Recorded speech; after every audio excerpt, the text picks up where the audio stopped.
Krishna, Krishna Krishna, Hare Hare, Hare Rama, Hare Rama, Rama Rama, Hare Hare.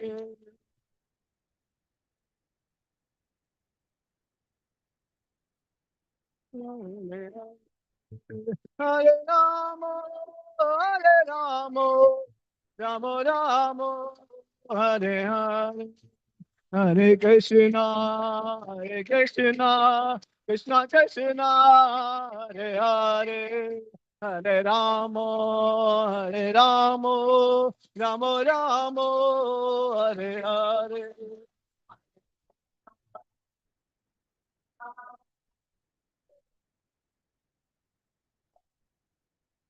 Ramo, Hare Ramo, Ramo Ramo, Hare Hare. Hare Krishna,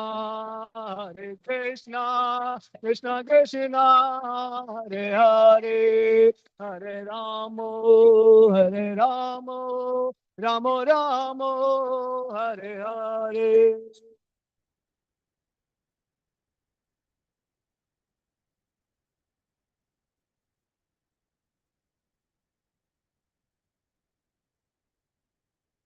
Ramo Ramo, Hare Hare. हरिनाम संकीर्तन महायज्ञ की, जगत गुरु शिला प्रभुपाद की, निताय गो प्रेमानंदे, हरि हरि बोल।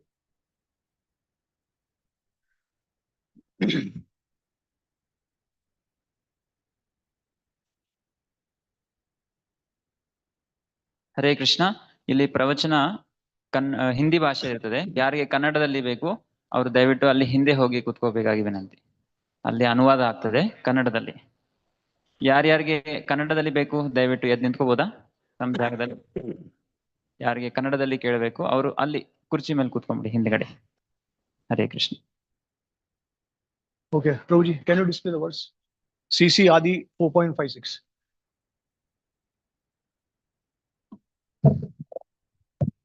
ಹರೇ ಕೃಷ್ಣ. ಇಲ್ಲಿ ಪ್ರವಚನ ಹಿಂದಿ ಭಾಷೆಯಲ್ಲಿ ಇರ್ತದೆ. ಯಾರ್ಯಾರಿಗೆ ಹಿಂದಿ ಬರೋದಿಲ್ಲ ದಯವಿಟ್ಟು ಕನ್ನಡದಲ್ಲಿ ಅಲ್ಲಿ ಅನುವಾದ ಆಗ್ತದೆ, ಹಿಂದೆ ಹೋಗಿ ಕುತ್ಕೋಬೇಕಾಗಿ ವಿನಂತಿ. ಯಾರಿಗೆ ಕನ್ನಡ ಬೇಕು ಅನುವಾದ ಎದ್ದು ನಿಂತ್ಕೋಬೋದಾ? ಹಾ, Hare Krishna. This is translation.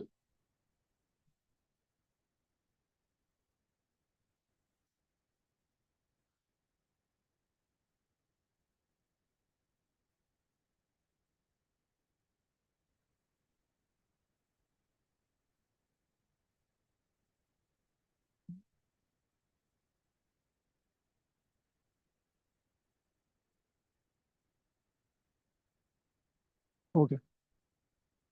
Purport also. Yeah, yeah. Okay. Can I start? Radha Krishna एक आत्मा दुई देहधारी, अन्योन्य विलास रस आस्वादन करी। राधा कृष्ण एक आत्मा दुई देहधारी, अन्योन्य विलास रस आस्वादन करी। राधा कृष्ण एक आत्मा दुई देहधारी, अन्योन्य विलास रस आस्वादन करी। Okay, Prabhuji once and Mataji once. Krishna एक आत्मा दुई देहधारी,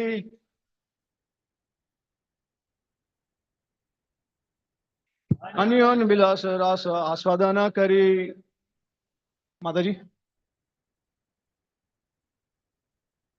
कृष्ण एक आत्मा दुई देहधारी, अन्योन्य विलास रस आस्वादन करी. Okay, translation. Radha and Krishna are one and the same. Oh, sorry, Hindi. It's okay. Radha और Krishna, Radha and Krishna are one and the same. Okay. And are one and the same, but they have assumed two bodies. Thus, they enjoy each other, tasting the mellows of love. Purport. English is okay or Hindi?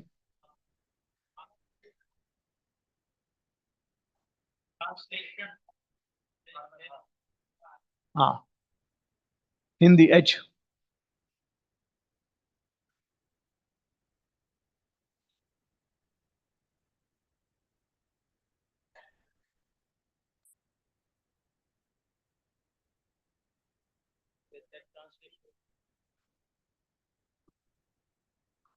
Okay, so can someone read purport?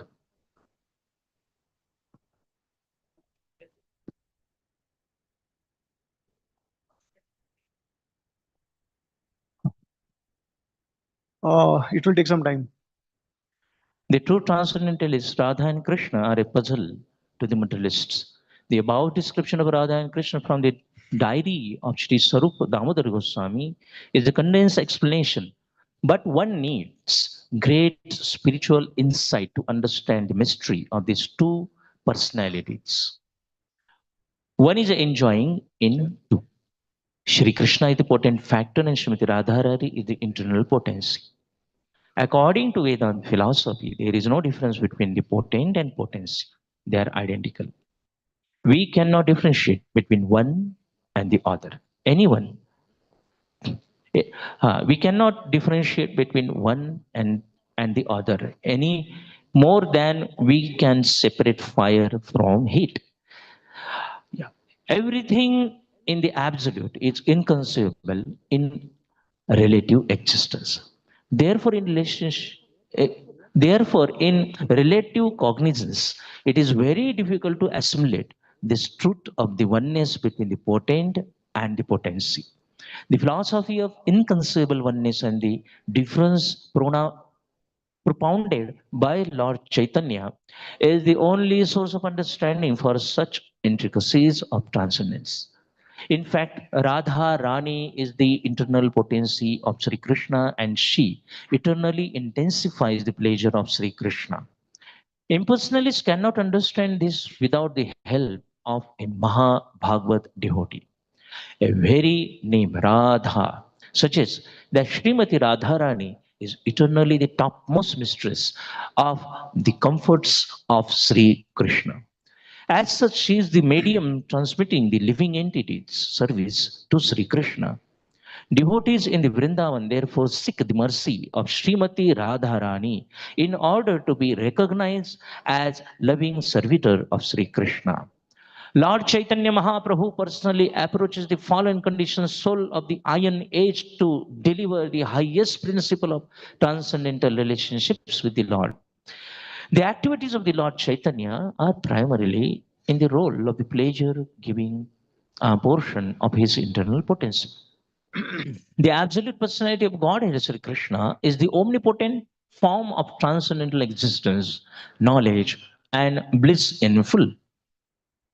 His internal potency is exhibited first as Sat or existence, or in other words, as the portion that expands the existence function of the Lord. When the same potency displays full knowledge, it is called Chit ya Samvit, and first is Sandhini, which expands the transcendental forms of the Lord. Finally, when the same potency plays as a pleasure-giving medium, it is known as Ladini, or the transcendental blissful potency. Thus, the Lord manifests his internal potency in three transcendental divisions.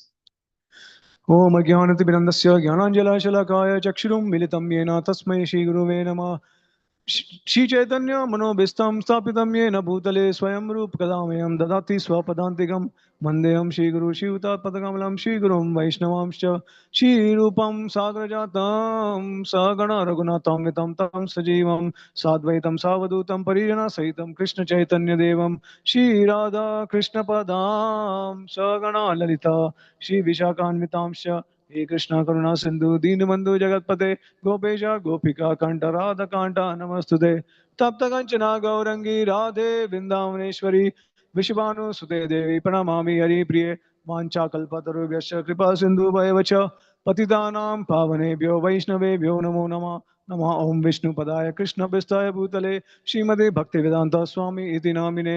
नमस्ते सारस्वती देवे गौरवाणी प्रचारिणे निर्विशेष शून्यवादी पाश्चात्य देशतारिणे। जय श्री कृष्ण चैतन्य प्रभु नित्यानंद श्री अद्वैत गदाधर शिवासादि गौर भक्तवृंदा। हरे कृष्ण कृष्ण कृष्ण हरे हरे हरे राम राम राम हरे हरे। हरे कृष्ण।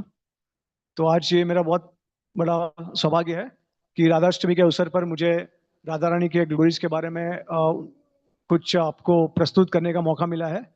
तो मैं धन्यवाद देना चाहूँगा हिज ग्रेस सदा योगी प्रभु जी को और हमारे जो धारवाड़ टेम्पल के मंदिर के जो जितने भी मैनेजमेंट कमेटी में है और जितने भी भक्त हैं जुड़े हुए हैं, सभी को धन्यवाद देना चाहूँगा कि आपने आज मुझे अवसर दिया कुछ शेयर करने का, सबकी सेवा करने का।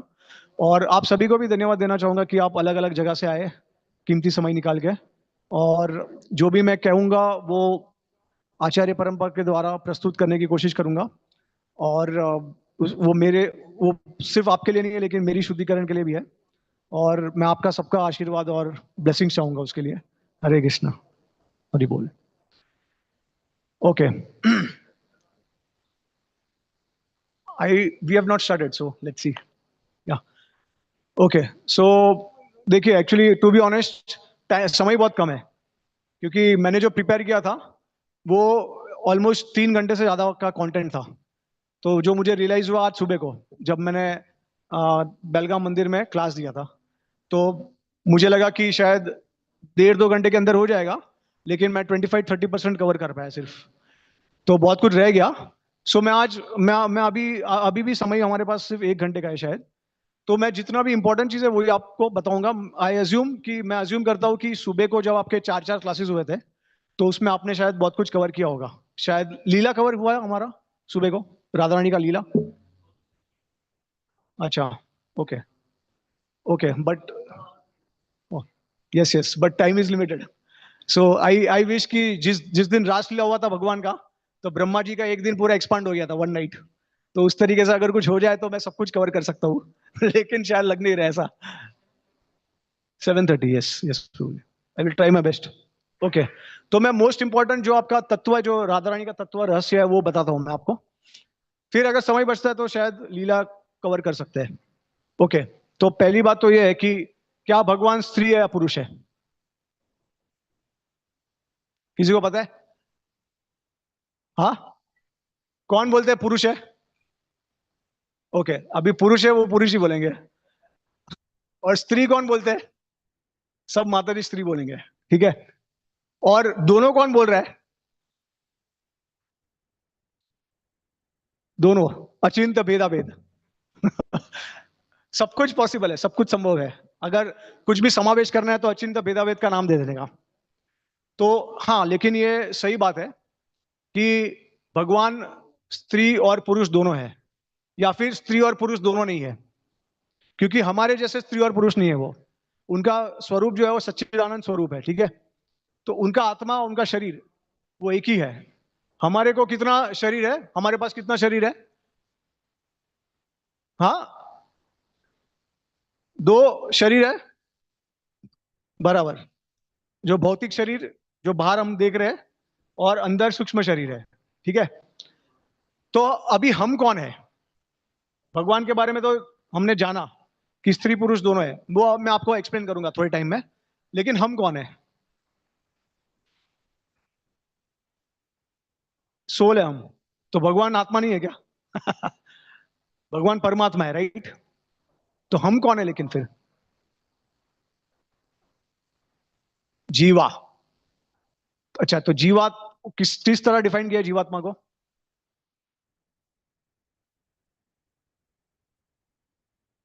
ममई वंश जीवलोके जीव बुधा सनातना, ठीक है। उसका मतलब क्या है? सूर्य और सूर्य की किरण।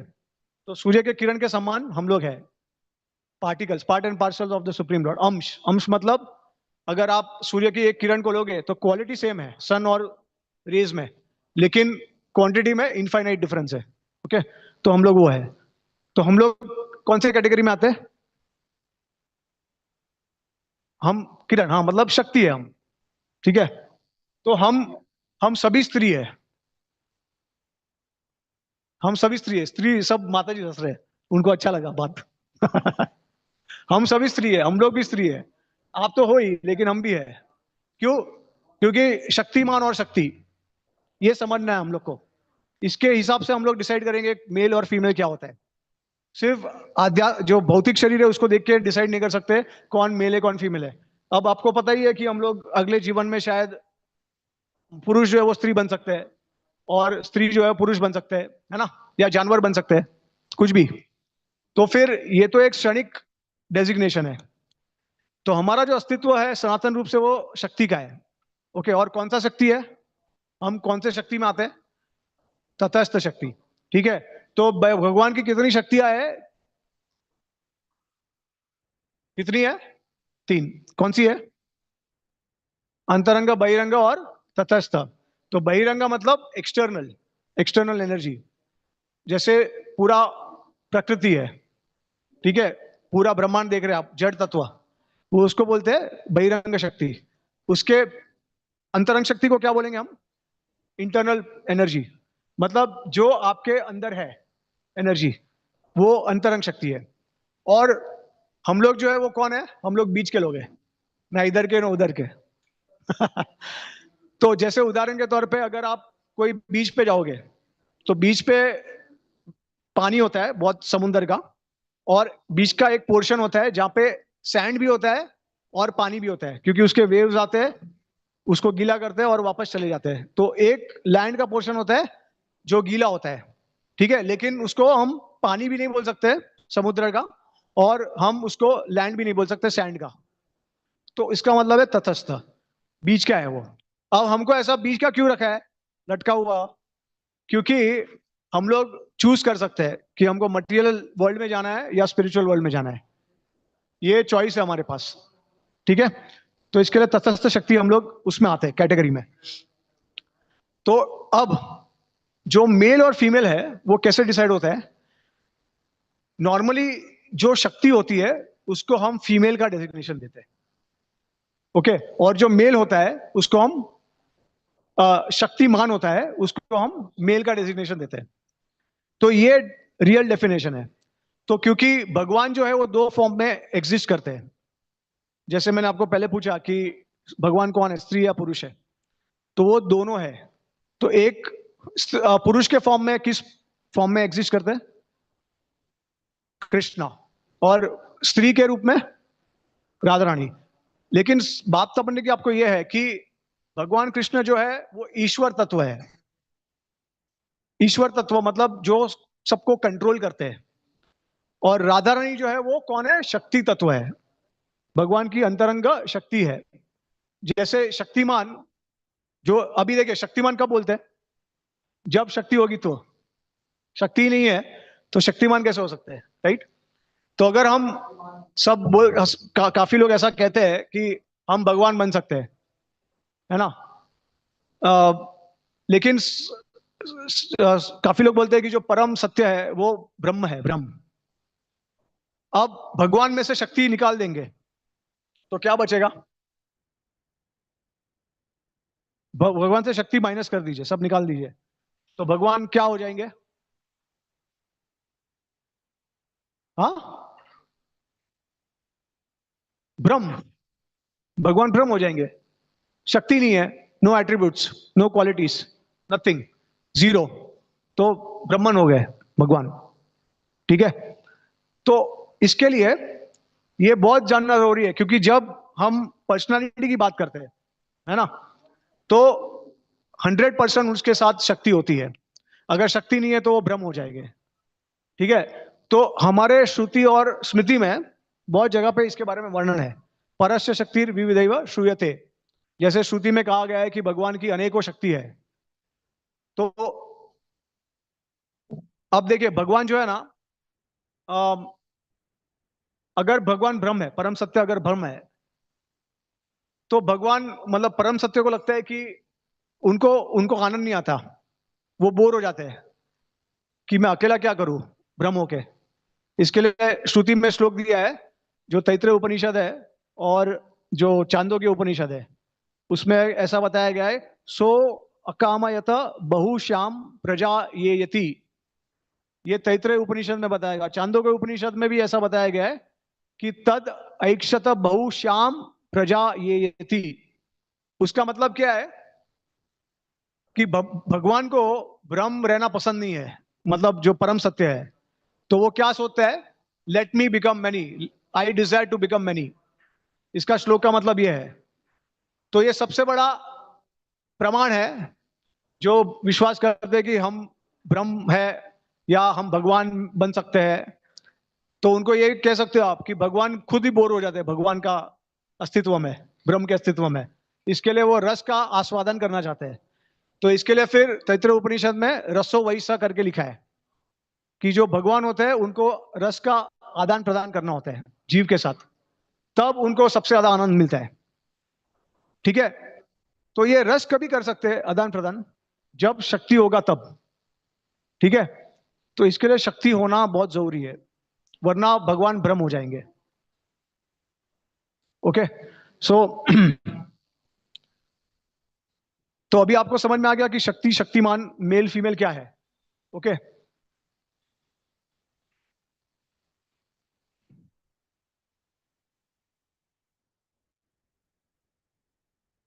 ओके। तो अभी बहुत कॉमन फ्रीक्वेंटली आज क्वेश्चन है ये कि राधा रानी ने क्यों शादी नहीं की थी भगवान से, है ना।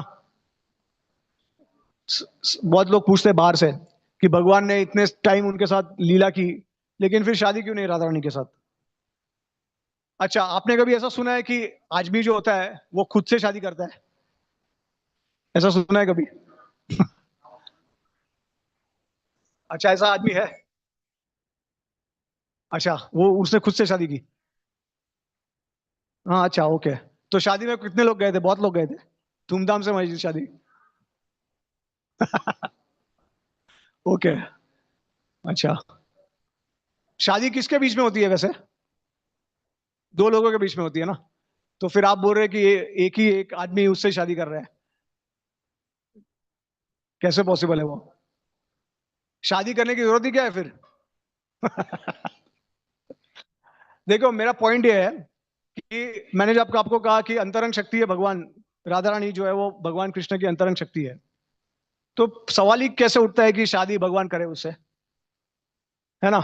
बहुत सिंपल है ये, क्योंकि शक्ति अंदर ही होती है, और मैं जैसा चाहूं मैं अपने शक्ति को यूज कर सकता हूं, क्योंकि वो मेरा है।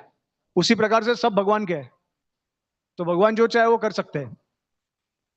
तो देखिए, इसमें दो अलग अलग चीज है। एक तो भगवान ने शादी की भी थी, और दूसरा पर्सपेक्टिव ये भी है कि भगवान ने शादी नहीं भी की थी। भगवान सब कुछ कर सकते हैं, ठीक है। क्योंकि एक जगह पे भगवान ये दिखाना चाहते हैं कि मैं धर्म से परे हूं, और एक जगह पे धर्म की स्थापना भी करते हैं। ये कृष्णा का पर्सनालिटी है ऐसा। तो अभी पहली बात तो ये कि मैं अब डिवोटीज को पूछना चाहता हूँ, क्या कृष्ण ने राधा के साथ शादी की थी कि नहीं? हाँ, की। अच्छा, कितने लोग बोलते हैं की थी शादी, और कितने लोग बोलते हैं नहीं की थी? कोई नहीं बोलता है, मतलब सब लोग को लग रहा है शादी की है। क्या यार, चैतन्य महाप्रभु का बड़ा अपमान कर रहे हो आप लोग। परकीय रस वाले चैतन्य महाप्रभु जिन्होंने पूरा प्रचार किया, आप बोल रहे हैं कि भगवान ने शादी की है।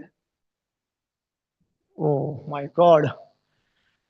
तो और अच्छा, कितने लोग बोलते हैं कि शादी की भी थी और नहीं भी की थी?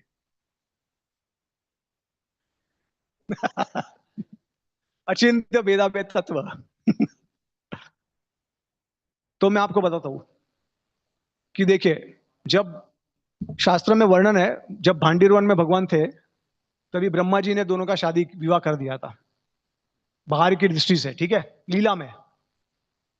लेकिन भगवान ने ऐसे देखेंगे तो उन्होंने, ये एक पास टाइम था जो कॉन्फिडेंशियल पास टाइम था।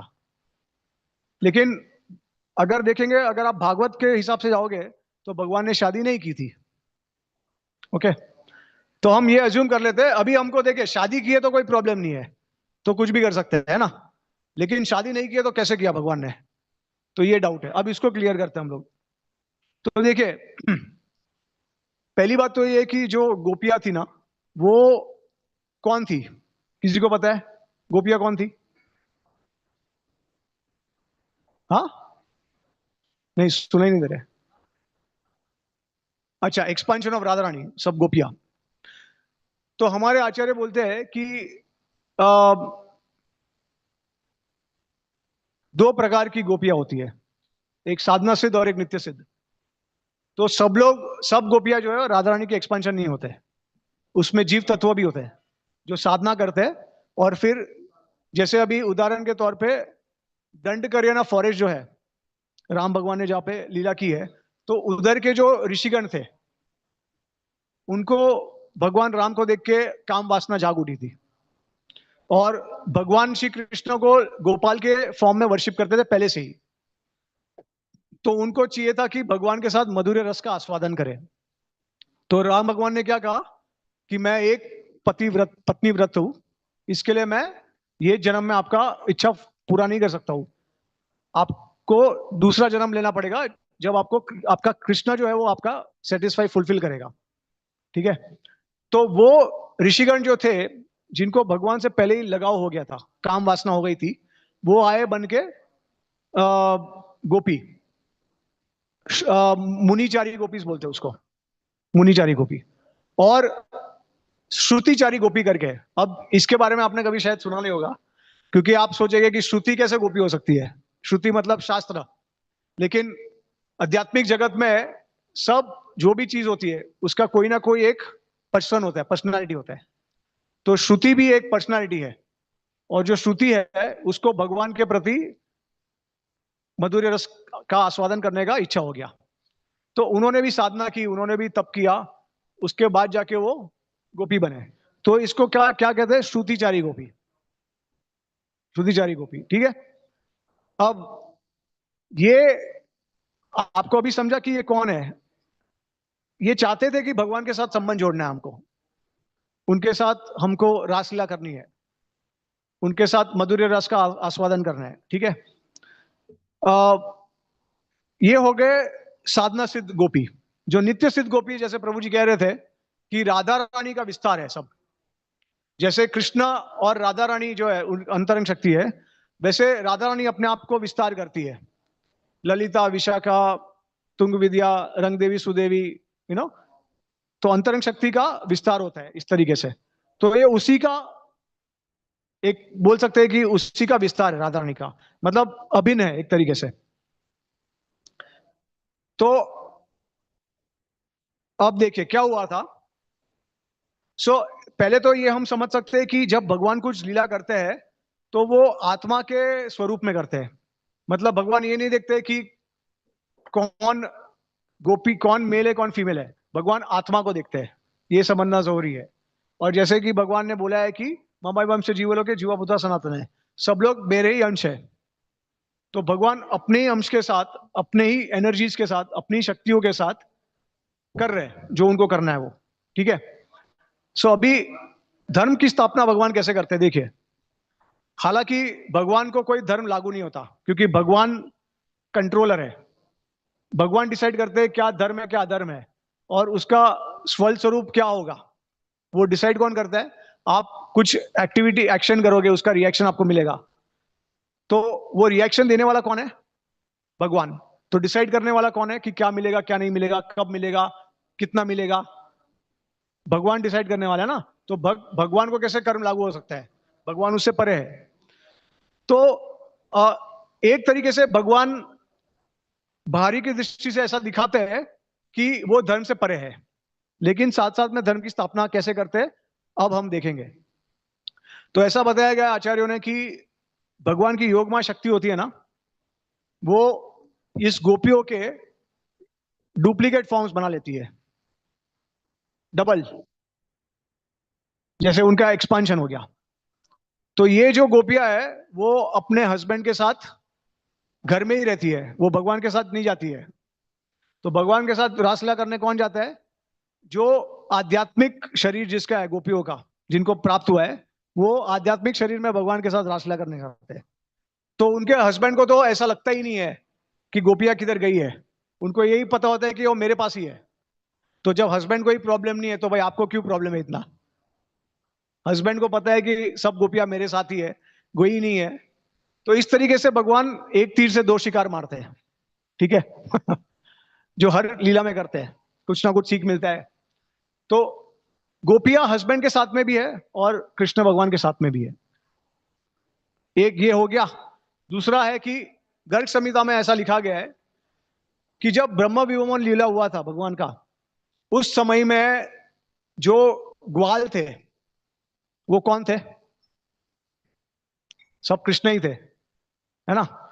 तो आचार्य गर्ग संहिता में बताते हैं कि उस समय पे भगवान ने सबका शादी अरेंज करा दिया, क्योंकि सब कृष्ण ही है।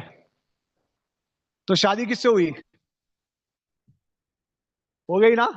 अब टोटल कन्विंस हो गया आप कि भगवान ने बराबर किया, एकदम सही किया, ठीक है। शादी भी उनसे, भगवान से हुई है। अभिमन्यु कौन है? राधा रानी का हस्बैंड। और अभिमन्यु है कौन वैसे? नहीं नहीं, वो नहीं, वो अभिमन्यु नहीं। ये राधा रानी का जो पति है वो अभिमन्यु है। तो वो कौन है? कृष्ण भगवान का परछाई, शैडो। देखा? तो ऐसा है कि भगवान ने किसी पराई स्त्री नहीं, उनकी सब थी, ठीक है।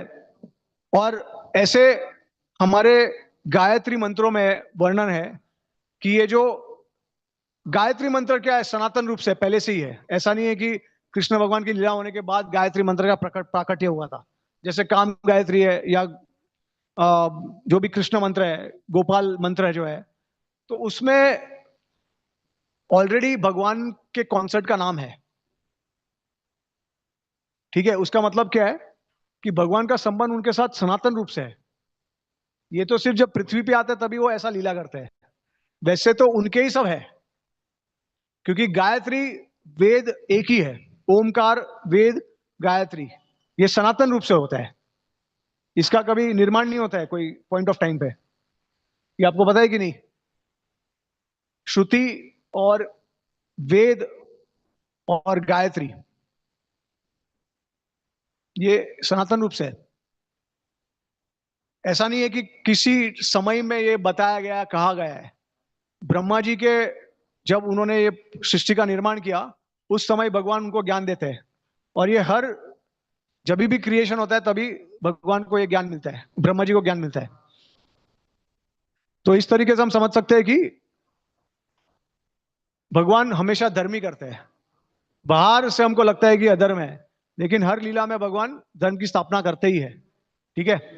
अब दूसरा प्रश्न ये है कि राधा रानी का नाम कहां पे है शास्त्र में? आप तो बड़ा राधा रानी का गुणगान करते हो, इस्कॉन के भक्त लोग। राधा रानी का नाम किधर है? कौन से शास्त्र में से लेके आए हो चुरा के, या खुद का ही शास्त्र बना दिया है, प्रेमरास पुराण?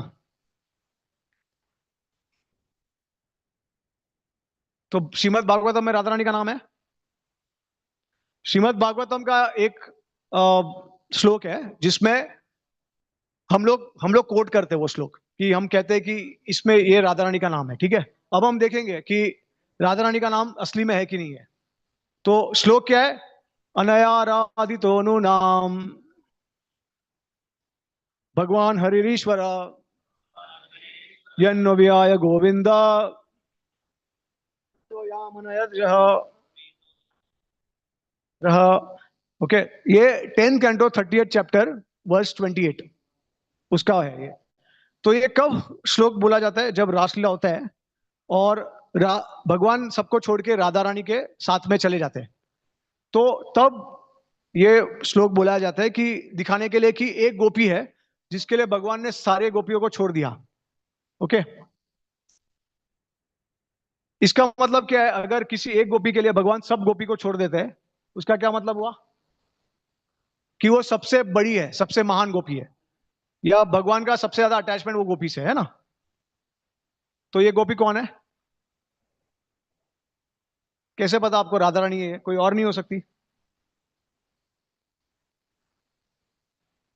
शास्त्र में लिखा है, आदि पुराण, पद्म पुराण, बहुत सारे शास्त्र है जिसमें Radha Rani is the highest devotee करके मेंशन किया है। अब अनायाराधिता, उसका क्या मतलब है? हाँ, यस, मतलब राधा रानी का जो नाम है, उसका नाम कहां से आया है? आराधना से। आराधना जो है उसका रूट वर्ड है, ठीक है? तो इसके लिए उनका नाम राधा रानी पड़ा है, राधा। तो इसमें क्या दिया है? अनायाराधिता, तो आराधना इसमें है, और इसका मतलब है कि राधा रानी का नाम है इसमें, वरना कौन सी गोपी का नाम है इसमें? बाकी वैसे सुखदेव गोस्वामी ने और गोपियों के नाम नहीं लिए किसी के, ठीक है? तो ये किसका हो सकता है फिर? एक ही का हो सकता है, श्रीमती राधा रानी का, क्योंकि वो टॉप मोस्ट डिवोटी है भगवान की। तो इसमें हाँ, अभी ये इनडायरेक्टली क्यों बताया है, किसी को पता है? सुखदेव गोस्वामी ने जानबूझ के इसको कवर क्यों किया है? डायरेक्टली राधा रानी का नाम क्यों नहीं लिया? यस प्रभु जी। हरे कृष्ण। 3 कारण विश्वनाथ चक्र ठाकुर प्रभु। सबसे पहला, अगर वो राधा रानी का नाम लेते तो पूरी तरह से बेहोश हो जाते और परीक्षित महाराज को कथा सुनने का सौभाग्य नहीं मिलता। दूसरा कारण, सभा में बैठे हुए नैमिषारण्य के सभी जो सेजेस से राधा रानी का नाम सुनने के लिए योग्य नहीं है, ऐसा सुखदेव गोस्वामी को लगा, क्योंकि राधा का नाम सुनने के लिए भी पात्रता लगती है। और तीसरा कारण, राधा नाम ये एक सबसे मूल्यवान है, ग्रेटेस्ट ट्रेजर, और जितना छिपाए उसका उतना मूल्य बढ़ता है। एग्जैक्टली, हरि बोल। तो प्रभु जी ने एकदम सही उत्तर दिया। और जो तीसरा उन्होंने जो बोला, बस उसके बारे में मैं और ऐड करना चाहूंगा कि आपका कोई प्रेमी है, मान लीजिए आपको कोई प्रेमी है, ठीक है, आपको मिलने आया वो, तो अगर वो आपके लिए कोई गिफ्ट लेके आया है, तो वो क्या करेगा? वो ऐसे ही गिफ्ट दे देगा, ओपन ओपन गिफ्ट दे देगा? वो क्या करेगा? उसको कवर करेगा, है ना? बॉक्स के अंदर बॉक्स, बॉक्स के अंदर बॉक्स, बॉक्स के अंदर बॉक्स, और जब खोलते तब कुछ नहीं होता है। तो ये भौतिक जगत में होता है, लेकिन इससे महिमा बढ़ता है। जो चीज बहुत मूल्यवान है उसको हम ढकते हैं, तो हमारा जो आतुरता है वो बढ़ता है कि क्या है इसमें, क्या है अंदर, क्या है, मुझे बहुत आतुरता है। लेकिन अगर आप खुला हुआ लेके आओगे तो आप, अरे हाँ दिख गया मुझे, ठीक है, सस्पेंस नहीं होता इसमें, ठीक है? तो इस तरीके से हमारे आचार्य बता कि ये 3 कारण की वजह से राधा रानी का नाम डायरेक्टली नहीं लिया, क्योंकि सुखदेव गोस्वामी है वो कौन है? सुका, राधा रानी के सुख मतलब पैरेट। तो ये पैरेट जो है राधा रानी के, भगवान राधा और कृष्ण की लीला होती है तो सब कुछ देखते और सुनते हैं, बहुत इंटीमेट सर्वेंट्स है उनके। तो अगर ये सुख ने अगर राधा रानी का नाम ले लिया होता था तो वो पूरी तरीके से भाव विभोर रहता था सुखदेव गोस्वामी। और परीक्षित महाराज के पास कितने दिन थे? सिर्फ 7 दिन। तो 7 दिन में वो भागवतम खत्म कैसे कर सकते थे? आपको पता है क्या कि ये राधाष्टमी से लेके भद्र पूर्णिम तक श्रीमद भागवतम का कथा हुआ था? जो एंड है वो भद्र पूर्णिम था। श्रीमती राधा रानी की जय। तो अब आपको समझ में आया कि राधा रानी का नाम क्यों छुपाया गया है एक तरीके से, लेकिन अन्य शास्त्रों में वर्णन है। तो अब प्रश्न ये आता है कि अन्य शास्त्रों में क्यों नहीं है? यही कारण की वजह से, क्योंकि अन्य शास्त्र जो है वो सुखदेव गोस्वामी के द्वारा नहीं बोला है। श्रीमद भागवतम सुखदेव गोस्वामी के द्वारा रचा गया है। और एक और चीज देखना है, जो रस, प्रेम रस जो आस्वादन सुखदेव गोस्वामी ने श्रीमद भागवतम में दिया है, वो रस और किसी शास्त्र में नहीं है। इसके लिए श्रीमद भागवतम प्रमाणम अलम अमलम प्रेम पुमार्थो महान, चैतन्य महाप्रभु कहते हैं कि आपको सिर्फ प्रेम चाहिए तो सिर्फ भागवतम में मिलेगा। लेकिन प्रेम के साथ अगर कंडीशनल मोटिवेटेड लव चाहिए, कर्म चाहिए, ज्ञान चाहिए, मिक्सचर चाहिए, तो फिर बहुत सारे शास्त्र है।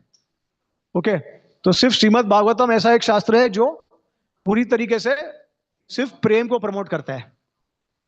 ओके, इसके लिए उसमें जिस तरीके से जो रासलीला का डिस्क्रिप्शन है, भगवान की लीलाओं का जो रासा पंचअध्यायी है, फिर जो 10वां स्कंद है, उस वो लीलाओं का जिस तरीके से वर्णन है, किसी और शास्त्र में उस तरीके का नहीं है वर्णन। ठीक है, तो उदाहरण के तौर पे जैसे महाभारत में ऐसा गया है कि पांडव जो थे वो मरने के बाद कहां पे जाते हैं? स्वर्ग में जाते हैं। और भागवतम में क्या बताया है? भागवतम में क्या बताया है? They go back to godhead in the self same bodies. अपने शरीर में ही वो भगवान के गोलोक धाम में चले जाते हैं।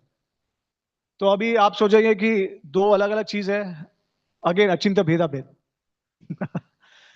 हाँ, लेकिन आचार्य बताते हैं कि कल्प भेद होता है। पहले तो कल्प भेद कि कभी कभी, और हाँ, इन दोनों को रिकंसाइल कर सकते हैं हम। ठीक है, स्वर्ग गए, लेकिन स्वर्ग के बाद गोलोक चले गए, ये एक रिकंसाइलेशन है। दूसरा पर्सपेक्टिव ये है कि महाभारत जो उसका जो एम्फेसिस है, उसका जो फोकस है, वो कर्मा के ऊपर है। इसके लिए कर्म के वजह से स्वर्ग के बारे में बताया है कि स्वर्ग में गए, उसमें गोलोक का इतना वर्णन नहीं है। ठीक है, लेकिन भागवतम हमको पूरा, अब मैंने शुरुआत के दिन में फ्राइडे मॉर्निंग को glories of Srimad Bhagavatam class दिया था, उसमें मैंने भागवतम का ग्लोरीज का बताया था कि किस तरीके से भागवतम अल्टीमेट ऑथोरिटी है। सिर्फ वैष्णव संप्रदाय के लिए नहीं, जो एकेडमिशियंस है, जो यूनिवर्सिटीज में जो प्रोफेसर है, उन लोग भी एक्सेप्ट करते हैं कि श्रीमद् भागवतम जैसा शास्त्र कोई नहीं है, कोई शास्त्र नहीं है। श्रीमद् भागवतम खुद का गुणगान करता है। वो कहता है कि जब तक मैं हूं तब तक दूसरों की क्या जरूरत है। दूसरों मतलब दूसरे पुराना, दूसरे शास्त्र पढ़ने की क्या जरूरत है। ऐसा कोई शास्त्र अपने बारे में नहीं कहता।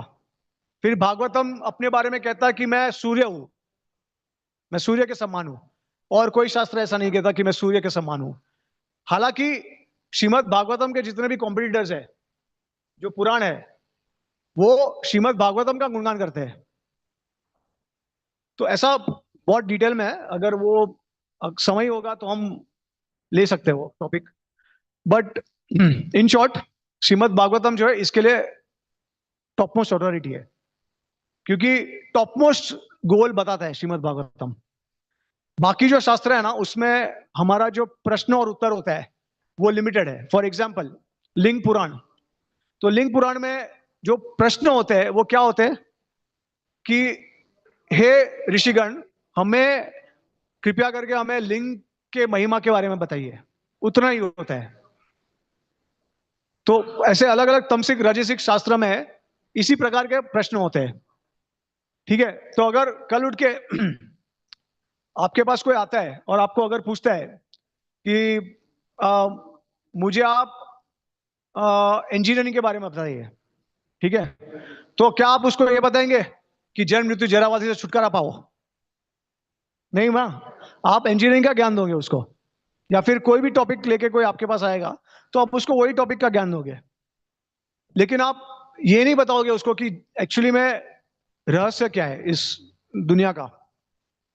अगर कोई आपको आके ये पूछता है कि हमारा मनुष्य जीवन का कर्तव्य क्या है, तो फिर आप क्या कर सकते हो, उसको सब कुछ बता सकते हो फ्रीली। तो ये सबसे भागवतम का महिमा है कि श्रीमद् भागवतम में जो प्रश्न किए थे वो क्या थे? कितने प्रश्न किए थे? 6 प्रश्न किए थे। और ये प्रश्न क्या थे कि हमारा अंतिम समय में हमारा कर्तव्य क्या है, ड्यूटी क्या है, फिर भगवान कौन है, हम कौन है, उनका संबंध क्या है, ये जगत क्या है। तो पूरा डिटेल में श्रीमद् भागवतम सब कुछ बताता है। इसके लिए श्रीमद् भागवतम को महापुराण बताते हैं, क्योंकि 10 विषय है। एक पुराण के 10 विषय होते हैं, अगर वो 10 का 10 विषय डिटेल में बताता है उसको महापुराण बोलते हैं। तो ऐसा श्रीमद् भागवतम ही है सिर्फ। ठीक है, तो एनीवेज हम भागवतम क्लास से हम डाइवर्ट कर लेंगे। ओके, हाँ, अभी प्रश्न ये है कि राधा रानी और कृष्णा के बीच में कितने एज का अंतर है?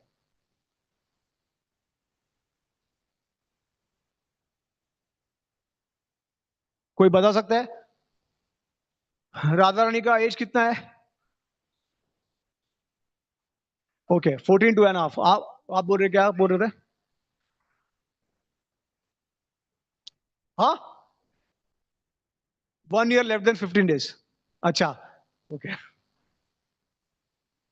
और कोई? और किसी को पता है कितना डिफरेंस था, एज डिफरेंस? यस प्रभु।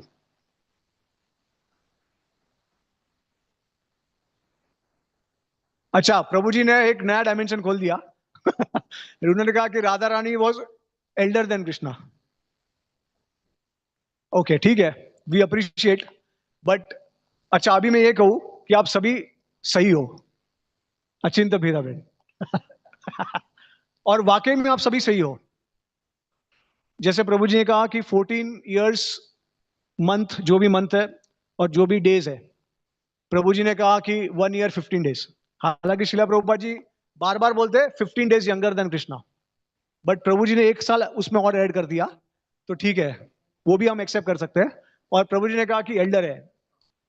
तो राधा रानी की अलग अलग लीलाएं होती है, उसमें राधा रानी अलग अलग उम्र दिखाती है अपना। तो जैसे कि उनका जो नित्य उम्र है, वो जैसे प्रभु जी ने कहा कि 14 इयर्स, मैं आपको एग्जैक्ट बताता हूं, ज्ञान चंद्र गोस्वामी ने बताया ये बात। जो राधा कृष्ण का जो उम्र है वो 15 इयर्स 9 months 7.5 days, 7.5। तो वो बोलते हैं ना, कृष्ण को वैसे भी 7.5 ही लगी है। और राधा रानी का एज मैं आपको बताता हूँ, 14 इयर्स 2 months एंड 15 days। ये उनका नित्य एज है, ठीक है।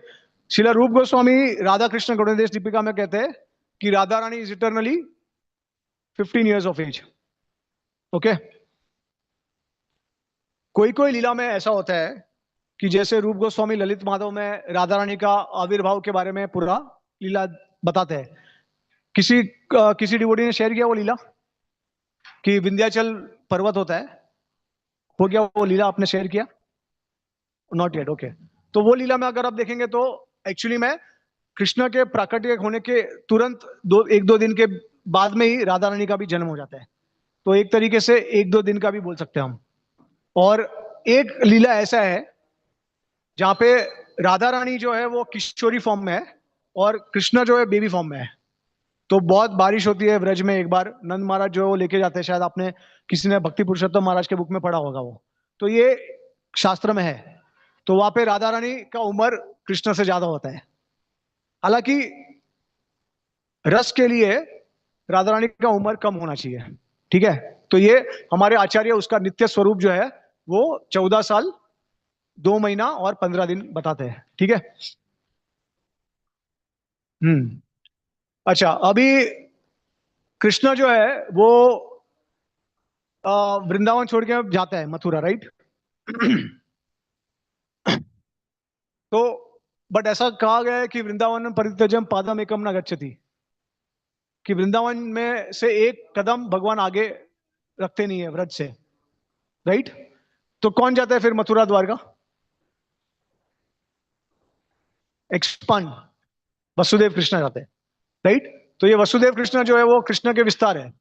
कृष्ण से बलराम आते हैं, बलराम से वसुदेव, संकर्षण, प्रद्युम्न, अनिरुद्धा। तो ये वसुदेव और संकर्षण जो है वो आगे जाके मथुरा और द्वारका जाते हैं, ठीक है।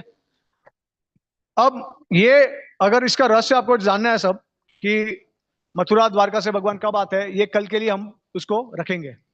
लेकिन मैंने ये आपको क्यों बताया कि जिस प्रकार से कृष्ण एक कदम बाहर नहीं रखते वृंदावन के, उस प्रकार राधा रानी भी एक कदम बाहर नहीं रखती है। तो अभी प्रश्न ये है कि कुरुक्षेत्र कौन जाता है फिर, राधा रानी या ब्रजवासी? कोई एक कदम बाहर नहीं रखता, बलराम जी भी नहीं रखते व्रज से, क्योंकि व्रज लीला बहुत स्पेशल है, व्रज बहुत स्पेशल है। तो कौन जाता है फिर कुरुक्षेत्र में कृष्ण को मिलने? हाँ, ओके, इसका आपको नहीं पता है। तो राधा रानी के 3 स्वरूप है ब्रज में। कीर्तिदा सुंदरी, जो लादिनी शक्ति जिसको कहते हैं। उसके बाद कामा, कामा मतलब जो वियोगिनी शक्ति है, संयोगिनी शक्ति है राधा रानी की। और तीसरा स्वरूप जो है उनका वामा। वामा का मतलब वियोगिनी शक्ति। अब ध्यानचंद्र गोस्वामी वो शास्त्र को कोट करते हैं और हमको नारद मुनि और भगवान शिव का कॉन्वर्सेशन के बारे में बताते हैं कि एक बार नारद मुनि शिव भगवान को पूछते हैं कि अ, कृष्णा जो है वो वृंदावन में ही रहते हैं, वो वासुदेव कृष्ण जाते हैं। तो प्रश्न ये है कि फिर राधा रानी और गोपियों को वीरा क्यों होता है, क्योंकि भगवान तो वहां पे ही है। तो वीरा अनुभव किसको हो रहा है? तो ये रहस्य कल हम डिटेल में जानेंगे, ठीक है। लेकिन हमारे तो भगवान शिव नारद मुनि को बताते हैं कि जो कीर्तिदा सुंदरी है उनको हमेशा ये ज्ञात होता है कि हमारे श्याम सुंदर नंदन नंदन श्री कृष्ण जो है वो ब्रज में ही है। ओके। लेकिन वामा और कामा इनको नहीं पता होता। इनको समझ में नहीं आता है कि भगवान ब्रज में ही है, लेकिन उनको लगता है कि भगवान असली में चले गए। ठीक है।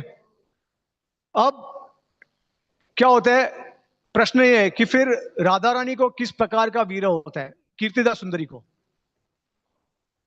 तो ऐसा बताया शिव भगवान शंकर फिर बताते हैं कि जब रासलीला में भगवान गोपियों को छोड़ देते हैं राधा रानी के लिए, उसके बाद राधा रानी को भी छोड़ देते हैं। तो वो जब भगवान छोड़ के चले जाते हैं राधा रानी को और गोपियों को, तो वो वीर जो होता है उसका नाम है प्रवास। तो भगवान हालांकि जब राधा रानी को छोड़ के चले जाते हैं तो राधा रानी को ऐसा नहीं लगता है कि भगवान मथुरा में चले गए या द्वारका में चले गए, क्योंकि मथुरा द्वारका तो तब तक कुछ उसका नामो निशान नहीं था। ठीक है, मतलब भगवान की लीला वहां पे थी नहीं। तो उनको लगता है कि भगवान इधर ही किधर छुपे हैं, ब्रज में ही है। तो उसको क्या बोलते हैं, प्रवास। लेकिन क्योंकि कामा और वामा को पता नहीं होता कि भगवान कृष्ण जो है वो वृंदावन में है, वो पता नहीं होता, तो उनको लगता है सच में गए। तो ये जो वामा होती है, वामा, तो वो अपने आप को यमुना में कूद के अपने प्राण को त्याग देती है और फिर गोलोक धाम में प्रवेश कर लेती है और भगवान के साथ उसका मिलन हो जाता है वापस, क्योंकि वो सहन नहीं कर पाती है वीरा। वो वीरा के भाव को सहन नहीं कर पाती है, इसके लिए यमुना में कूद के गोलोक चली जाती है स्पिरिचुअल वर्ल्ड में। ठीक है। तो इसके लिए उनको संयोगिनी शक्ति बोलते हैं, क्योंकि उनका वापस मिलन होता है कृष्ण के साथ। और जो कामा है तो वो हमेशा तत्पर रहती है भगवान के दर्शन के लिए, इसके लिए उसको हमेशा भगवान को देखना होता है। तो वो वृंदावन को छोड़ के कुरुक्षेत्र चली जाती है। ठीक है। तो ये कामा जो है वो कुरुक्षेत्र जाती है। हालांकि ये जो कीर्तिदा सुंदरी है उसका एक विस्तार है। तो ये ध्यानचंद्र गोस्वामी बताते हैं हमको, जो गोपाल गुरु गोस्वामी के शिष्य है। और गोपाल गुरु स्वामी जो है वक्रेश्वर पंडित के, और वक्रेश्वर पंडित चैतन्य महाप्रभु के इटर्नल नित्य सिद्ध पार्षद है। ठीक है। तो ये एक रहस्य है कि जिस प्रकार से भगवान अपना एक्सपांशन करते हैं वैसे ही राधा रानी भी अपनी एक्सपांशन करेगी। ठीक है। लेकिन वो व्रज में ही रहते हैं सब।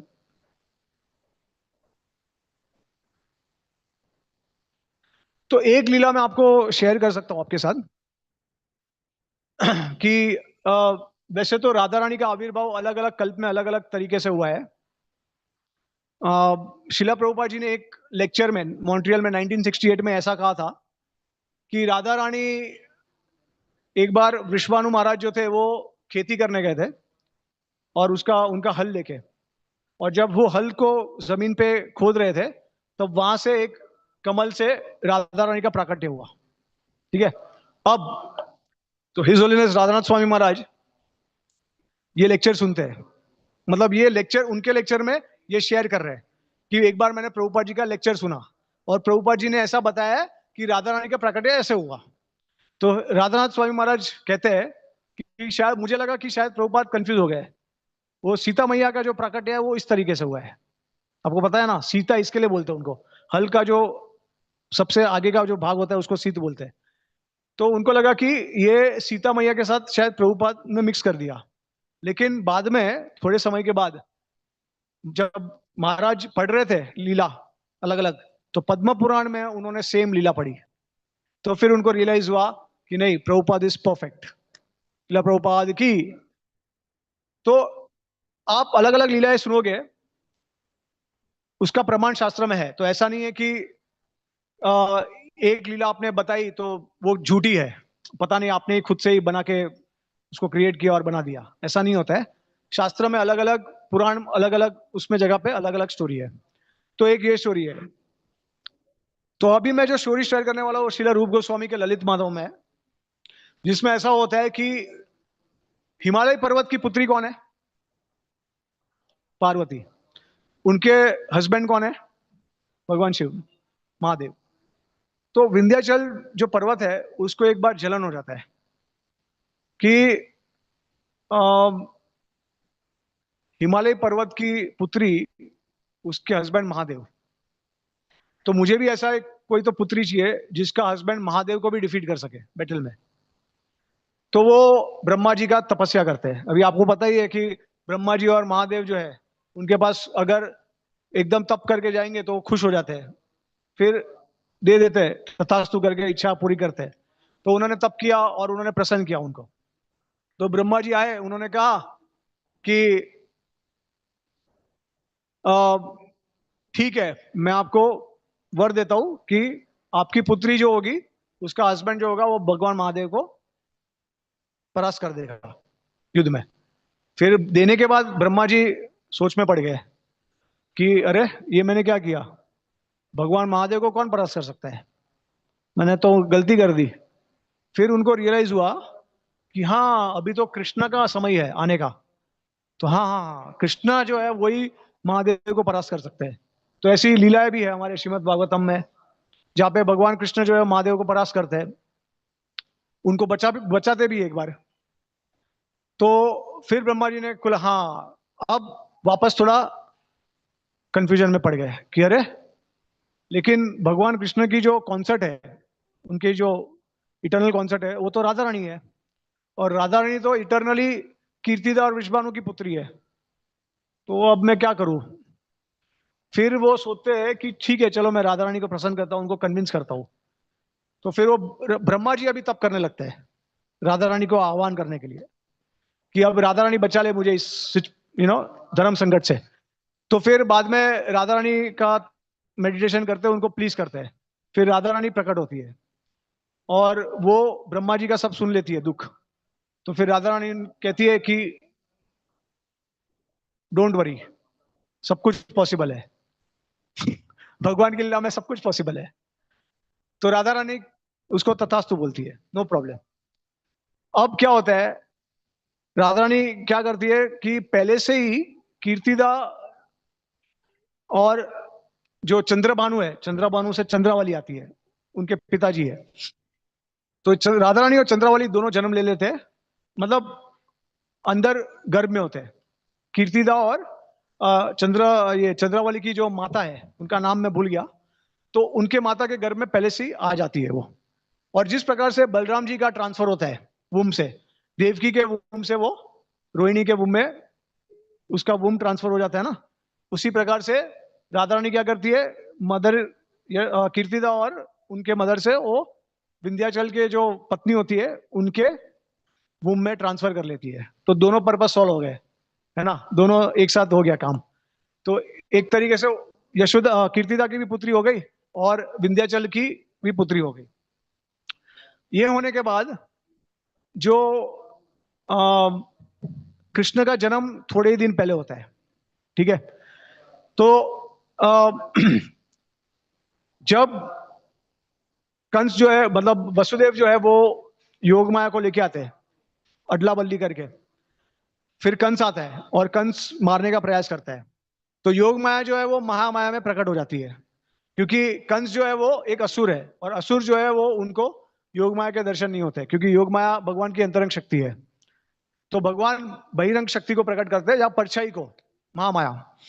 तो महामाया कंस को कहती है कि मूर्ख, तुझे मारने वाला ऑलरेडी किधर जन्म ले चुका है पहले से ही, ठीक है। अब ये रहस्य बात यह है कि ये हमको भागवतम में बताया गया है, लेकिन ये नहीं बताया गया है कि योग महामाया उसको और एक चीज बोलती है कि थोड़े दिन के तो अभी अभी अभी 8 महाशक्तियों ने जन्म लिया है, और उसमें से 2 महाशक्ति है वो मेरी मास्टर है, वो मेरे से भी ज्यादा शक्ति है उनके पास, तो मैं उनकी दासी हूं। तो वो कौन है? राधा रानी और चंद्रावली। तो वो कहती है कि कंस को कहती है कि देख कंस, ये इतने महाशक्तिशाली है कि कल उठ के ये जिनसे शादी करेगी वो महादेव को भी डिफीट कर लेंगे।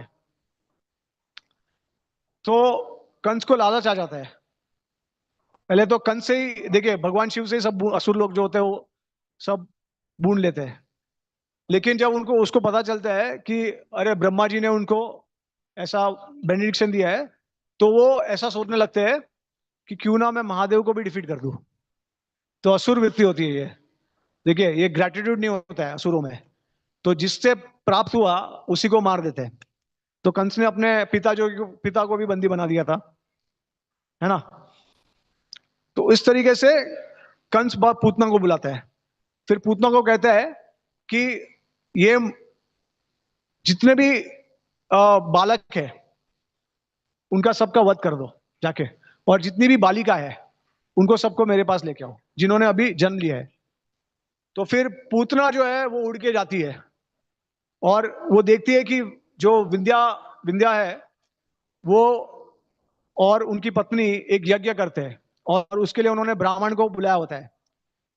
तो दूर से पूतना देखती है कि ये इतनी सुंदर बालिका है उनके पास, तो वो चुरा लेती है, दोनों को उठा लेती है, उठ लगे उड़ जाती है। तो फिर विंध्या देखते हैं कि अरे ये पूतना जा रही है, राक्षसी जा रही है इनको लेके। तो ब्राह्मण को कहते हैं कि आप मंत्र का जाप करो जिससे ये जो असुर है वो मर जाए। तो ब्राह्मण लोग फिर मंत्र का जाप करते हैं, लेकिन क्या होता है कि उतना शक्ति नहीं होता है पूतना को मारने के लिए, तो धीरे धीरे पूतना का जो शक्ति होता है वो कम होता है। तो 2 पुत्री को लेके जाता है, उसमें से एक पुत्री जो है वो बीच में ही गिर जाती है उसके शरीर से। तो वो कौन होती है? चंद्रावली। तो चंद्रावली कहां पे जाके गिरती है? विदर्भ। विदर्भ में जाती है वो पहले। वो विदर्भ में फिर भीष्मक को उसको मिलती है, मतलब भीष्म उसको आ, अपने पास रखता है और 5 साल तक उसको उसका देखभाल करता है। फिर जामवन जो होता है ना, वो विदर्भ में भी जाता है और गोवर्धन में भी जाता है, दोनों जगह पे जाता है वो। तो विंध्या की जो पत्नी है वो जामवन को रिक्वेस्ट करती है कि तुम अब इसको चंद्रावली को वृंदावन लेके आओ। तो इस तरीके से चंद्रावली वृंदावन में आती है। और राधा रानी जब देखिए चंद्रावली को पहले छोड़ देती है वो, उसके बाद आगे आगे जाती है तो और शक्ति कम हो जाती है। तो पूतना व्रज के ऊपर होती है, तो राधा रानी सीधी आके व्रज में गिरती है। तो इस प्रकार से पौर्णमासी ये बताती है गर्गी को। गर्गी कौन है? गर्ग मुनि की पुत्री। तो ये पौर्णमासी जो है गर्ग मुनि को बताती है कि ऐसा इस तरीके से राधा रानी और चंद्रावली का प्राकट्य हुआ।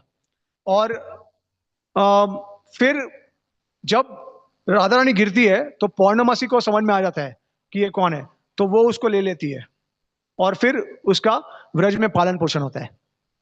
तो ये एक स्टोरी है, ठीक है। फिर एक स्टोरी में ऐसा बताया गया है कि किस तरीके से वृषभानु महाराज और कीर्तिदा, वैसे तो वो भानु भानु मतलब सन, तो सूर्यदेव जो है उनको बहुत समय से इच्छा थी कि मेरी पुत्री जो है वो राधा रानी बने, मतलब भगवान की जो इटर्नल कॉन्सेप्ट है वो बने। तो उन्होंने तप किया, वो सब किया। तो वो बेसिकली विश्वानु और कीर्तिदा बन के आए, और उसके बाद काफी समय तक उनको कोई संतान नहीं थी। तो फिर उन्होंने कीर्तिदा ने उनको सजेस्ट किया विश्वानु को कि हम कात्यायनी व्रत रखते हैं, तो उससे हमको प्राप्ति हो सकती है पुत्र की।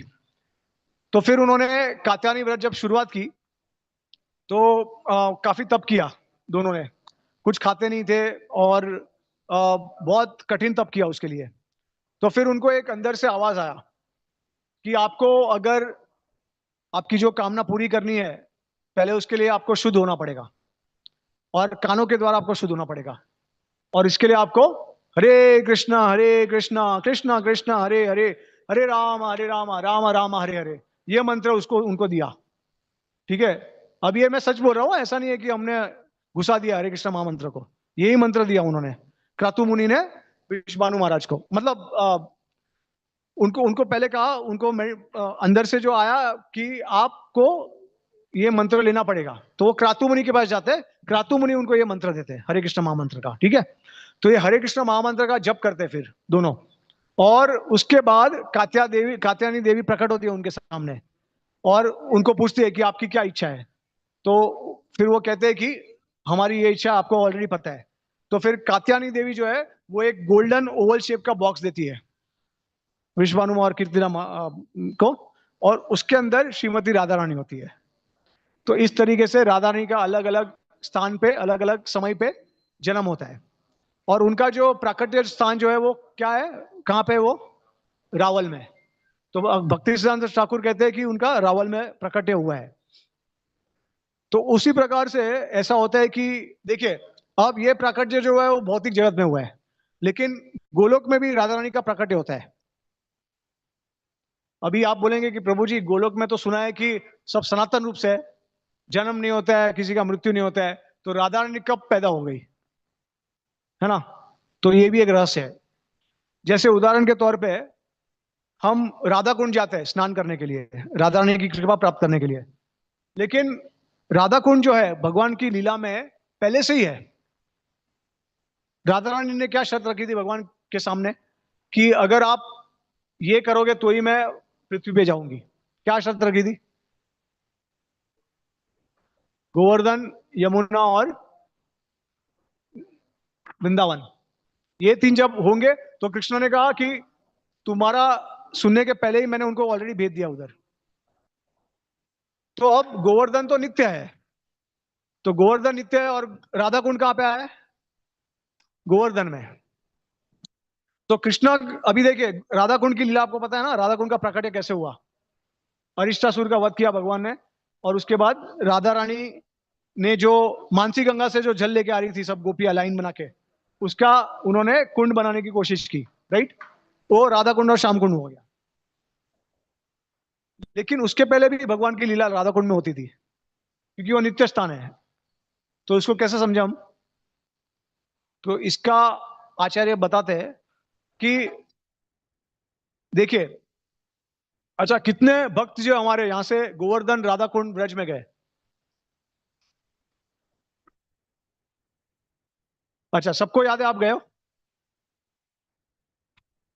अभी आप सोचेंगे कि प्रभु जी ऐसा कैसा प्रश्न पूछ रहे हैं कि आपको याद है हम गए थे। अच्छा, अभी एक मैं आपको उल्टा प्रश्न पूछता हूं। अगर आपको आपकी याददाश्त चली जाए और मैं आपको पूछूं कि आप गोवर्धन गए थे, राधा कुंड गए थे, श्याम कुंड गए थे, तो आप पहली बात तो ये पूछेंगे कि गोवर्धन क्या है श्याम कुंड क्या है, राधा कुंड क्या है ना? क्योंकि अभी आपकी याददाश्त ही चली गई है। तो भगवान लीला में क्या करते हैं, राधा कुंड का जब आविर्भाव होता है तभी ब्रजवासियों को भुला देते हैं कि राधा कुंड करके कुछ है। इसके लिए ऐसा लगता है, ऐसा प्रतीत होता है कि राधा कुंड का आविर्भाव हुआ, लेकिन लीला पहले भी हुई है ना? जैसे गोलोक धाम में भगवान कंस का वध करते, हरोस करते सब मेरी तरफ देखने लगे, अरे हरोज वध करते हैं तो मारते कब है, कब होता है उनका मरण? हरोज मरता है कंस, है ना? फिर भगवान कालिया का जो पास टाइम है वो भी रिपीटेडली करते हैं। वहां पे क्या क्या करते हैं गोलोक में, कालिया को बुलाते हैं और उसके ऊपर रासलीला करते हैं। और जो केसी है, अभी देखिए कभी कभी भगवान को घोड़ा गाड़ी का चलाने का, सवारी करने का मन हो जाता है, तो केसी को बुला लेते हैं कि आजा तू। तो जब केसी असुर जो होता है वो वहां पे गोलोक में भगवान के साथ थोड़ा ऐसा फाइट करता है, और भगवान फिर उसको अपने कंट्रोल में वश में कर लेते हैं और उसके ऊपर बैठ के घोड़ा गाड़ी करते हैं। ठीक है, तो कंस को मारते, हर रोज मारते, कैसे मार सकते हैं? क्योंकि क्या होता है देखिए, भगवान वृंदावन छोड़ के मथुरा जाते हैं, कंस का वध करते हैं, वापस आते हैं। ब्रजवासियों को पता है कि भगवान गए कंस को मारने, लेकिन उनको यह नहीं पता है कि कंस को मार के आए हैं। ठीक है, दूसरे दिन जब जाते हैं कंस का वध करते हैं, तो उनको यही नहीं पता है कि कंस को मारा है कि नहीं, क्योंकि भगवान उनकी याददाश्त को भुला देते हैं। तो अगर स्मरण ही ना हो, याद ही ना हो, तो आपको लगेगा कि अरे ये तो भगवान नया नया चीज कर रहे हैं हर रोज, हालांकि सेम चीज कर रहे हैं। आप समझ गए? अगर मैं आपको हर रोज एक गिफ्ट दूं, हर रोज एक आपको गिफ्ट दूं मैं आके, ठीक है, लेकिन आपको याद ही ना हो कि हर रोज मैं आके आपको गिफ्ट दे रहा हूं, तो आप क्या बोलेंगे? अरे प्रभु जी तो मेरे को हर रोज नया नया गिफ्ट दे रहे हैं, लेकिन मैं आपको सेम चीज बार बार वही दे रहा हूं। समझ गए? तो भगवान इस तरीके का योग माया के द्वारा अरेंजमेंट करते हैं। तो इसी प्रकार से राधा रानी का गोलोक में प्राकट्य होता है। इसका लीला मैं आपको अभी एकदम समरी में दे देता हूं, क्योंकि समय अभी हमारा हो गया है। तो ऐसा होता है कि एक बार रास स्थली जो है, वहां पे उसके बाजू में एक बहुत बड़ा माउंटेन होता है। उसका नाम क्या है? शटरश्रृंग। शटरश्रृंग, ठीक है। शटरश्रृंग जब भौमिक इस भौतिक जगत में आता है, ब्रज में, उसका नाम क्या होता है? गोवर्धन। तो स्पिरिचुअल वर्ल्ड में गोवर्धन को शटरश्रृंग बोलते हैं। अब भगवान को रत्ना सिंहासन में बैठे हुए होते अपने गोलोक में, स्पिरिचुअल वर्ल्ड में। तो उनको इच्छा होती है काम वासना की, तो उनके लेफ्ट साइड से राधा रानी आ जाती है, प्राकट्य हो जाती है। तो भगवान देखते हैं कि ये कौन है, इतनी सुंदर स्त्री, अरे वाह, आज तक कभी नहीं देखी है, और इतनी सुंदर, मतलब मेरे को भी आकर्षित कर रही है। तो राधा रानी जब भगवान कृष्ण को देखती है कि भगवान कितने काम वासना उनकी बढ़ जाती है, तो उनका सौंदर्य और बढ़ जाता है, और उनका सेवा भावना भगवान के लिए बढ़ जाता है। तो वो क्या करती है, भाग भाग के उनको, वो देखती है कि यहाँ पे बगीचा है, बगीचा में बहुत सारे फूल है, तो भाग के जाके सीधा फूल भगवान के चरण में जाके अर्पण करती है, उनकी सेवा करती है। तो अब राधा का जो अर्थ है वो कहां से आया? रा और धा। रा आया है रास स्थली से, क्योंकि ये घटना जो हुई थी वो रास स्थली पे हुई थी, गोलोक में। और धाव माना, उसका मतलब है भागना, क्योंकि राधा रानी भगवान कृष्ण की सेवा के लिए भागी थी, इसके लिए धा वहां से आया है। तो रा और धा, ठीक है, इस तरीके से हम लोग उसको समझ सकते हैं। तो देखिए, हाँ, अभी एक एक और पास्ट टाइम मुझे याद आ गया, बहुत सही है ये पास्ट टाइम। आपको पता है किसी को कि राधा रानी जो है गोवर्धन पर, सॉरी, कृष्ण भगवान जो है गोवर्धन पर्वत क्यों उठाते हैं? अच्छा, पहली बात तो ये कि प्रश्न ये है, गोवर्धन पर्वत कौन उठाता है? कृष्ण उठाता है या राधा रानी उठाती है? हाँ, श्योर?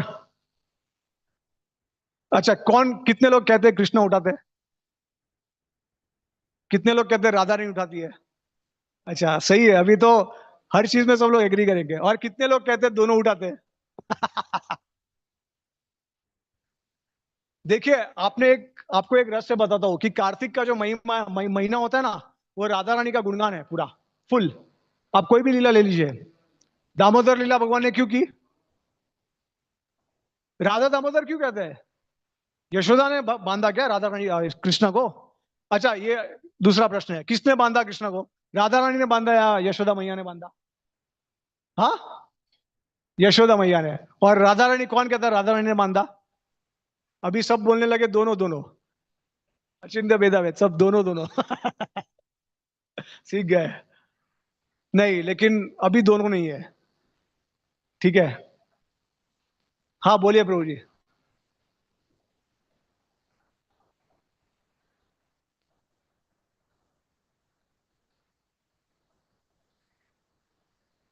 अच्छा, ये तो प्रभु जी तो कुछ नया नया डायमेंशन ही निकालते रहते हैं। ऐसा मैंने सुना नहीं है किधर, कोई आचार्य के टिप्पणी में। हाँ, इतना है कि भगवान बांधते हैं तो राधा रानी के प्रेम से ही अल्टीमेटली। तो ऐसा कह सकते हैं कि जो एंड का जो रस्सी बत्ता है, हाँ, वो राधा रानी ने यूज किया होता है, तो राधा रानी का होता है, ऐसा कह सकते हैं। लेकिन प्रभु जी एक नया नया कुछ ना कुछ इंसाइट देते रहते हैं। तो एनीवेज, बट मैं आपको बताता हूँ कि राधा दामोदर क्यों कहा जाता है, क्योंकि राधा रानी ने बांधा है कृष्णा को। और ये हमारे आचार्य प्रमाण देते हैं इसका, भविष्य पुराण में इसका प्रमाण है। एक बार कृष्ण जो है वो लेट हो जाते हैं, राधा रानी और कृष्ण का एक मीटिंग टाइम होता है। तो अभी आपको भी पता है ना, आपने अगर आपके लवर को अगर टाइम दिया है और वो आएगा 1-2 घंटे के बाद, तो जो स्त्री होती है वो बहुत ऐसे क्रोधित हो जाती है। तो राधा रानी भी ऐसी हो जाती है। तो कृष्णा आया ना, तो उनको बहुत गुस्सा आया लेट। तो अभी उनको लगा कि यार ये आएगा और बोलेगा मेरे पास समय नहीं है, तो चले जाएगा, तो तुरंत मैं उसको बांध लेती हूँ। तो राधा रानी ने कृष्ण को बांध लिया और फिर कृष्णा बहाने देने लगा कि अरे घर में यशोदा मैया ने मुझे बांध के रखा था, बहुत सारे रिचुअल थे घर में, इसके लिए मैं लेट हो गया।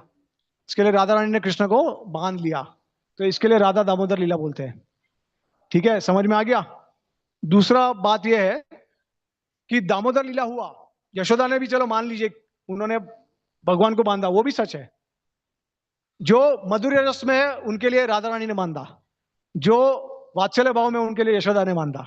ठीक है, अब यशोदा ने बांधा, दामोदर अष्टकम का लास्ट श्लोक क्या बोलते हैं? अभी याद करना पड़ेगा क्योंकि आदत नहीं है। नमो राधिकाय त्वदीया प्रियाय, नमो अनंत लीलाय देवाय तुभ्यम। ठीक है, तो सत्यव्रत मुनि जो है वो पहले प्रयास करते हैं कि किसी प्रकार से भगवान मेरे पे प्रसन्न हो जाए और मुझे कृपा दे दीजिए। ठीक है, लेकिन जब वो 7 श्लोक बोलते हैं तभी उनको लगता है कि भगवान का कृपा नहीं मिला। फिर बाद में जानबूझ के नमो राधिकाय त्वदीय प्रियाय बोलते हैं, ताकि उनको पता है कि अगर मैं राधा रानी का कृपा के बारे में बात करूंगा तो कृष्णा तुरंत मेरे को कृपा दे देंगे। तो इसके लिए वो राधा रानी का नाम डाल देते हैं। और राधा रानी का एक नाम देखिए, यशोदा मैया का नाम, यशोदा का मतलब क्या है? यश को देने वाली। मतलब हमारा ग्लोरी है किसी और को दे देते हैं। ठीक है, इसके लिए देवकी और यशोदा दोनों एक ही नाम है। यशोदा ने फेम किसको दे दिया? देवकी को, क्योंकि भगवान का जन्म जो शास्त्र के अनुसार किसके थ्रू हुआ? देवकी के थ्रू। हालांकि इसमें भी रस है, यशोदा ने भी जन्म दिया भगवान को। ठीक है, ये मैं इसके बारे में कल चर्चा करेंगे। तो दामोदर लीला में क्या होता है, राधा रानी यशोदा मैया को फेम दे दी थी पूरा का पूरा। श्रीमती राधा रानी की जय। किसका नाम? श्री श्री राधा नील माधव भगवान की जय। तो अब देखिए, राधा रानी इतनी कृपालु है, इतनी दयालु है कि पहले शुरुआत में लीला तो उन्होंने की है, बांधा कृष्ण को राधा रानी ने है, लेकिन पूरा का पूरा क्रेडिट यशोदा मैया को दे दिया दामोदर अष्टकम के द्वारा। ये राधा रानी की महिमा है। तो उसी प्रकार से गोवर्धन लीला, जो मेरा प्रश्न था अभी कि किसने उठाया है, किसने उठाया? अरे यार, अभी भी आपको नहीं समझा? हाँ, अच्छा। तो देखिए, पहली बात तो गोवर्धन लीला क्यों की भगवान ने? भगवान कार्तिक में जो भी लीला करते हैं राधा रानी को इंप्रेस करने के लिए करते हैं। ये सब ड्रामा था, कुछ नहीं था। राधा रानी के साथ 7 दिन बिताने थे, एक ही बस एक हाथ पूरा दृष्टि डालनी थी राधा रानी के ऊपर और राधा रानी को कृष्ण के ऊपर। तो आनंद वृंदावन चंपू में हमारे आचार्य श्रील कवि कर्ण बोलते हैं कि ललिता और मधुमंगल के बीच में बहस चल रहा था। तो मधुमंगल बोल रहे थे कि देख मेरे कृष्ण ने क्या किया। तो ललिता बोलती है तेरे कृष्ण ने ये उठाया पर्वत किसने? तो मधुमंगल बोलता है क्या तुझे दिख नहीं रहा है, ये कृष्ण ने उठाया है। तो वो बोलती है कि कृष्णा के कौन से अंग ने उठाया है? तो मधुमंगल क्या बोलते हैं? Left hand. लेफ्ट हैंड को क्या बोलते हैं हिंदी में? बाया। तो बोलते हैं बाया हाथ। तो वो बोलती है कि अरे मूर्ख, तुझे पता नहीं है बाया अंग जो है वहां से कौन आता है? तो किसने उठाया? श्रीमती राधा रानी की जय। तो ये रसिक आचार्यों का दृष्टि है। हर चीज में देखते हैं कि राधा रानी सब कुछ किया है। किसको मिल गया क्रेडिट? कृष्ण को मिल गया। देखिए, एक श्लोक है हमारे आचार्य श्लोक में बताते हैं, राधा रानी कृष्ण को कहती है कि कृष्णा हर लीला में तो तू ही क्रेडिट ले लेता है, मुझे तो कोई क्रेडिट भी नहीं मिलता है। सुखदेव, यहां तक कि भागवतम में सुखदेव गोस्वामी ने मेरे को क्रेडिट ही नहीं दिया है, सब क्रेडिट तूने ले लिया है। फिर भी मैं तेरी सेवा करती हूँ, देख मैं कैसी प्रेमिका होगी। तो ऐसा आचार्य व्यक्त करते हैं उनका कि किस तरीके से राधा रानी का जो प्रेम है भगवान के प्रति वो एकदम सेल्फलेस, टोटली, एक तिंच मात्रा उनमें खुद के स्वार्थ की भावना नहीं है। और उसका आपको पता है ना लीला, नारद मुनि एक बार गए थे महिषी के पास और गोपियों के पास।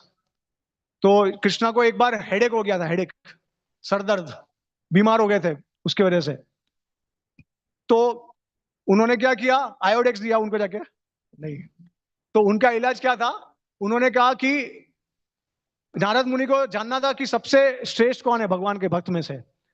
तो कृष्ण ने कहा कि गोपिया जो है सबसे श्रेष्ठ है, हालांकि द्वारका में गए थे। तो फिर उनको बताया कि आपको अगर परीक्षा लेनी है तो आप लीजिए, आपको पता चल जाएगा। तो पहले जाते हैं द्वारका महिषियों के पास। तो नारद मुनि कहते हैं कि देखिए कृष्णा को हेडेक है, बहुत सीरियस है, कुछ भी हो सकता है, तो आपको उनका, आपके पैरों का आपको रच देना पड़ेगा, और जब भगवान अपने सिर पे लगाएंगे तभी वो क्योर होंगे। तो जब महिषी को बोला तो सब डर गए, अरे हमको नरक में जाना पड़ेगा, ये तो हमारे स्वामी, हम कैसे हमारा रज भगवान को दे सकते हैं। तो उन्होंने नहीं दिया, ऐश्वर्य भाव डर के मारे फिर गोपियों के पास गए। तो बाद में जब जैसे ही गोपियों को कहा कि आपको भगवान को बहुत बड़ा एक बुखार आया है, एक हेडेक हुआ है, तो आपके उसका जो इलाज है वो आपके पैरों में है, आपके रज में है। तो तुरंत गोपियां सब जो है अपना रज उठाने लगी और पूरा एक बकेट, बाल्टी हो गया क्रिएट पूरा डाल के। और उन्होंने फिर नारद मुनि कहते हैं उनको कि अरे आपको डर नहीं लग रहा है, ये आप व्रत दे रहे हो, भगवान को रेती दे रहे हो, आपको नरक में जाना पड़ेगा। तो गोपिया क्या बोलती है उत्तर में, कहती है कि अगर एक क्षण के लिए भी, एक क्षण के लिए भी भगवान को अगर उससे उनका इलाज हो रहा है, उनको अच्छा लग रहा है, तो हम उस एक क्षण के लिए हम सनातन रूप से नरक में जाने को रेडी है। ये राधा रानी और गोपियों का प्रेम है। इसके लिए ये भी समझना है हमको कि ये बहुत डीप है। राधा रानी भगवान की सबसे श्रेष्ठ भक्त है और उनकी अंतरंग शक्ति है। और आज बहुत बड़ा अवसर है, बहुत हमारे लिए अपॉर्चुनिटी है कि हम राधा रानी को प्रार्थना कर सके। और क्योंकि आज के दिन राधा रानी एक्स्ट्रा मर्सीफुल होती है, तो हम अगर सिंसियर भावना से राधा रानी को प्रार्थना करेंगे कि हमको उनके पच्चीनों पे चलाए, चैतन्य महाप्रभु के पच्चीनों पे चलाए, तो हमको उस प्रकार का अगर प्रेम प्रदान हो तो उससे हमारा बहुत बड़ा कल्याण हो सकता है। तो इसी के साथ हम कथा को आज विराम देंगे। बहुत कुछ है शेयर करने के लिए, मैं तो सोच रहा था कहाँ से स्टार्ट करूँ, कहाँ से उसको खत्म करूँ, क्योंकि इतना सब है नेक्टर, लेकिन हमारे पास समय बहुत कम है। तो इसी के साथ हम कथा को विराम देंगे और सारे भक्तों को धन्यवाद देना चाहूंगा कि आप अपना कीमती समय निकाल के आए और आप सोए नहीं प्रवचन में, तो ये मेरे लिए बहुत बड़ा सक्सेस है। तो थैंक यू सो मच। हरे कृष्णा। जगत गुरु शिला प्रभुपाद की, श्रीमती राधा रानी की जय। जय श्री राधे श्याम। जय जय श्री राधे श्याम। जय जय श्री राधे श्याम। हरे कृष्णा। हरे कृष्णा। तो हम हृदयपूर्वक धन्यवाद देना चाहते हैं श्रीमान प्रेम रस प्रभु का, जिन्होंने हमें बहुत सुंदर ढंग से श्रीमती राधा रानी का तत्व और अनेक जो क्लिष्ट प्रश्न है उनका उत्तर उन्होंने बहुत सुंदर ढंग से हमको दिया और बहुत सारे हमारे शंकाओं को दूर किया। तो आइए हम धन्यवाद देते हैं श्रीमान प्रेम रस प्रभु का। 3 बार जोर से हरि बोल बोलकर, हरि बोल, हरि बोल, हरि बोल। तो श्रीमान प्रेम रस प्रभु का प्रवचन कल भी रहेगा सुबह 8 बजे यहाँ पे मंदिर हॉल में। तो उस प्रवचन का शीर्षक है, क्या भगवान श्री कृष्ण वापस वृंदावन आए या नहीं। तो बहुत ही विशेष प्रश्न है, उसका उत्तर आपको कल सुबह क्लास में मिलेगा। तो सबको प्रसादम की